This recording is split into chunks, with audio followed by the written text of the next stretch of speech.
because like, if we have all these things that we really have to do catch up on, how much emphasis should we be putting on, oh, and then we're gonna do this, and we're gonna do that, and, you know, I mean, are we really, how much do we wanna reel in? Yeah, a lot of it from the administration, so there are projects that we have to push multiple things at once. It's just, we need a greater flexibility on, you know, the right damn nows, as Johnny calls them, or things that become priority items. With no basis. So for example, the teams are all pushing in their respective projects. Wastewater, you know, we've got the sludge, we've got the sludge press and all those things, but those are projects we've been pushing for a while. So now that we've operationalized that, I think that's going to maintain for a while until we figure out the galvanized piece, and we're collecting data on our strategies, are they working? So for the wastewater treatment, one of the strategies that they have to monitor and see if it's working is, we made major improvements to sanitary flows. We are tracking that on a monthly basis. If those trends continue the way we expect them, then we know, hey, we did a good job here, we can move on to the next improvement in the system. Part of that is because our system is continually deteriorating. So for what this year we have sewer relining. You know, we planned for sewer relining for this year. So we're prepping for that. That's part of the infrastructure improvements. On the water treatment, the potable water loss reductions. We got that water loss reduction, but we also need to do valve exercising. We've got breaks that happen. We've got main breaks that happen. We account for the ongoing work plus the emergency plus the projects that are already in the work. So there are different projects continue to move at their pace. There are other things that we just have to respond to as we can. Got the pool, Johnny having to respond to the pool now, that delay something else. Probably the ones let's get back to, you know, the things that we need greater flexibility on pushing off. For example, one would be the banners. I think the banners are probably at capacity because they're pulled up the schedule. And the way shifting them at times takes teams off from the job to get them done. That it's an unfunded activity as it is. So at this point, we'll probably need to hold back on banners. What do you think? I would agree. We need to figure out somebody that's gonna pay the cost. Right. Because now, right now, the banners are all being done by electric and water, and that has nothing to do with the enterprise funds. The banners don't have anything to do with the Right. price. So, Yeah, so at this point, you know, it really takes a team of 4 to put up a banner. You know, 2 for truck, that's the bare bones team, that's no traffic management. That's one guy on a bucket truck on one side and the truck operator. That's no traffic management. So, you know, the 4 is the skeleton crew. So things like that, we'll probably, with banners, we'll probably at that point, you know, so that's one activity if you're asking me for feedback now on what projects we can hold off on. Did I miss anything for you or any of you guys? I think what Mary Ann's question is getting a list of priorities, and should they slow down the Dayton Business Journal from bringing people in until we get caught back up? And doing other things, other projects, and the zoning and this and that. And my answer is we need income as well, but we also need to prioritize where we're focusing our attention.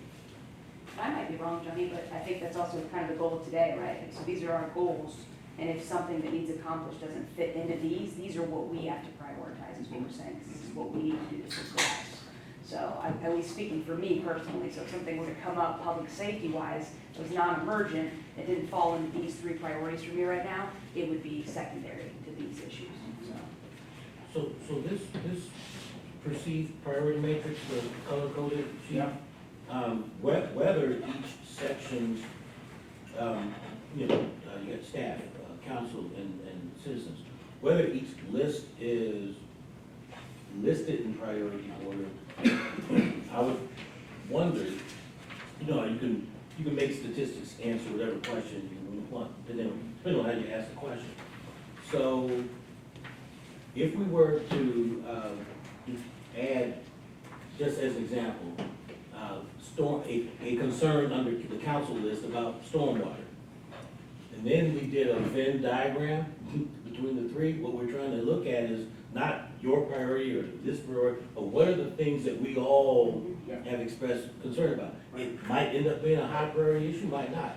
But that's a data point that we've considered. And if we're gonna, if this is the entire universe of concerns, citizens, council, and staff, and the lists are 100% complete, I'd be interested in seeing what is in common across all three.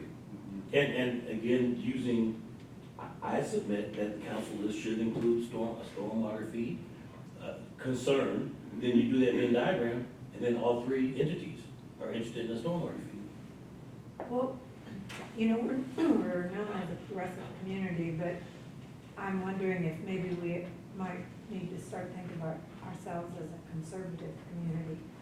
And that I'm looking at, to the degree I can see it, the council goals, which, except for parking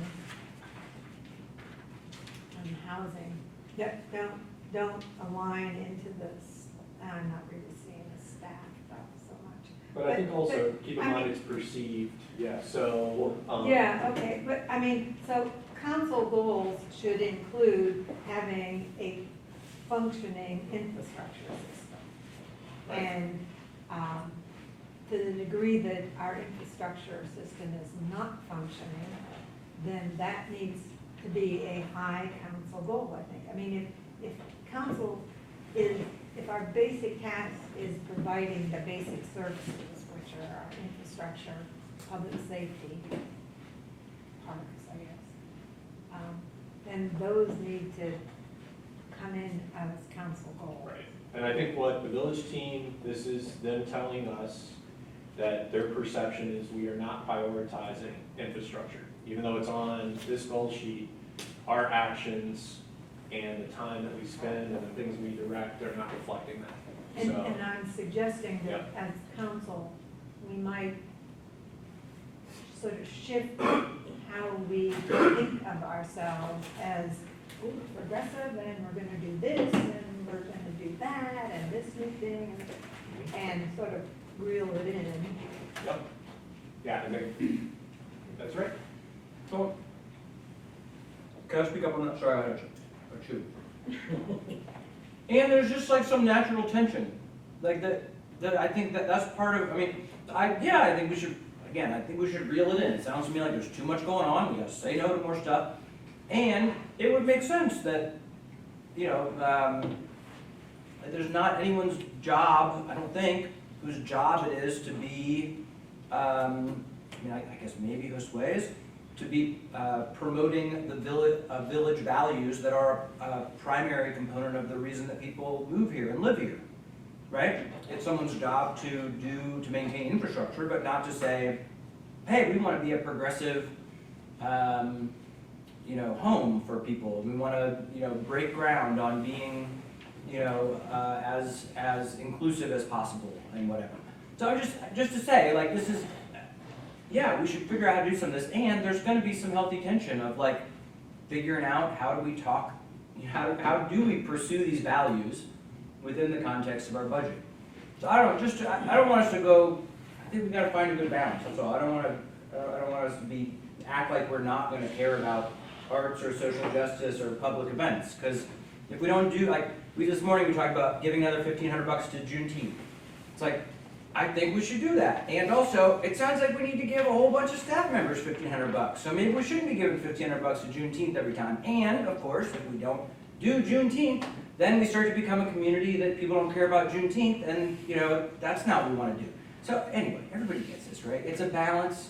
I'm just trying to make sure we don't overcorrect that, like, we're not going to keep bringing this stuff up as council, because I don't think that's ever going to happen.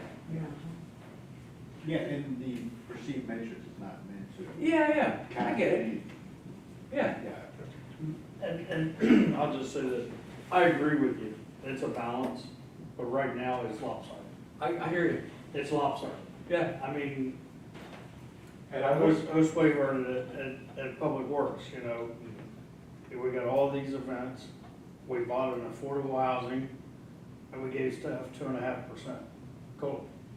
You know, and they see a priority is them getting to work. They don't see a priority of us buying a complex, and I believe I've had a hell of a year.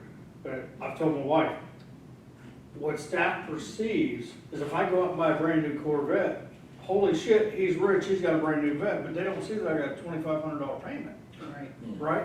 So when they see the village be proactive on affordable housing and trying to secure a property, we spent $1 million and we didn't give them crap.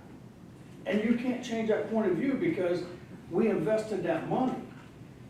I agree, Juneteenth and the pride and all that. But when they're your priorities and they come first above everything else, we need to bring that scale back up because what we've done, and I was gonna say this earlier, and I'm sorry I'm on this subject, but when I come in 14, I was probably the first of many that has followed me that changed the way that people view public works.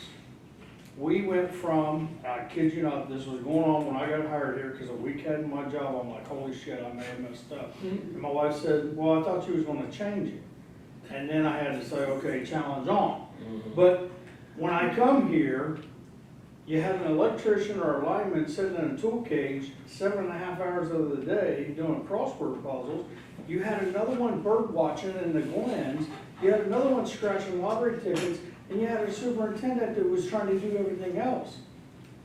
You had a public works staff that was throwing rocks in a barn and playing golf out back.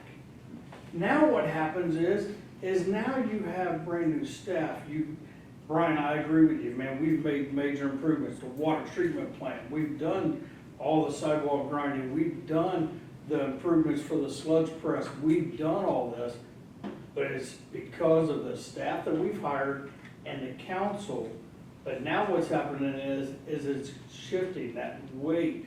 Well, staff's been doing this, but now that we've done that, we need to keep doing so we can bring that back up because staff now is like, holy crap. I mean, if you go to the Southern Farm and we need to get you guys out there. When I pulled in, I was ashamed to go there. And when we went by, I go 100 miles per hour. Well, that's where I work. Now, I'm inviting AMP members to our facility to say, look, this little village, and we're proud of it. And by the way, hey, if you look at Piqua, they got $6 million into their facility, and Ben and I and the team took their building and made it into a small village building. But if you bring in another small community, they're gonna be like, holy shit. So let's bring that scale back up there, so they're equal, so we can show the. yeah, I think that's a really good point. And I do want to emphasize because, you know, Johnny, Marianne, and I have been here, and Judy, for 8 years. And I will say, you know, some of the things that you're saying, Gavin, you're probably not surprised that they're said every year. And that's why I understand, you know, how you came, you know, at the beginning with like, we hear this all the time. And so every year we talk it out, and I'm one on council to emphasize, we need to do less, but there's always that creep, you know, and we saw that at the end of last year that I know was frustrating.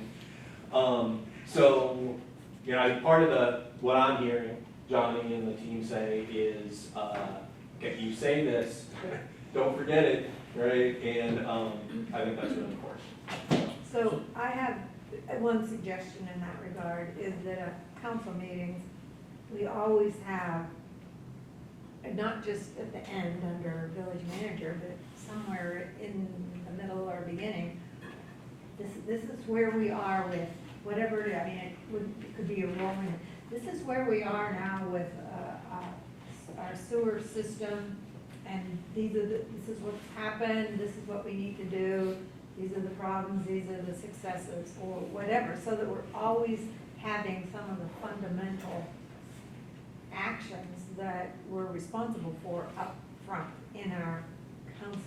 I would agree with that, and I think an important piece of that is having the boots on the ground be represented, the person that's, I mean, I don't wanna be like Johnny, Now, you let know me. what I mean? I Okay, don't wanna always let be- me step on my pedestal, because I've said it to every one of these people sitting here. Mhm.